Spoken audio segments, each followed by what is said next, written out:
Ko'plab chet elda o'qimoqchi bo'lgan talabalar yoki abituriyentlar ingliz tilini o'rganishni asosan 11-sinf yoki 11-sinfni bitirgandan keyin 1 yil ichida bemalol 0 dan IELTS 7 yoki undan balandroq olaman deb o'ylaydi.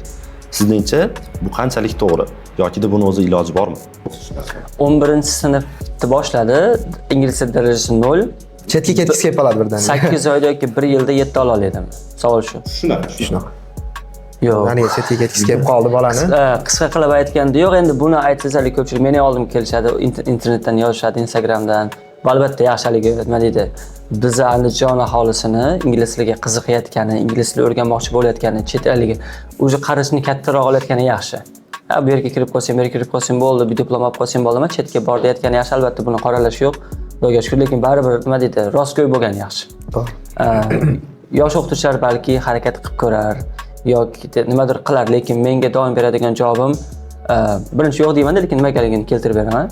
Aytaylik 0, aytadi, siz shunaqa o'qituvchi ekansiz, natijalar chiqaryapsiz, mana o'quvchingiz 7,5 olgan ekan, shuni tanishman, shundan keldim. Meni ham o'zi o'qiting, individualni o'qiting. Men uni individualni o'qitsam ham baribir 1 yilda, chunki ingliz tili va matematika emasda.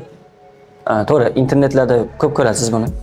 Qanaqaligi 6 oyda bunaqa qilib qo'yaman, 1 yilda bunaqa qilib qo'yaman yoki balki qanchadir daraja to'g'ridir, lekin 7 ga keladigan bo'lsa, menimcha buni iloji yo'q. Balki 5,5 ga harakat qilsa bo'lar. Lekin unda ham o'ta noldan beginner darajadan boshlab, o'zingiz bilasiz, misol uchun C1 yoki IELTS kurslariga tayyorlanishda qachon intermediate gruppadan boshlash kerak.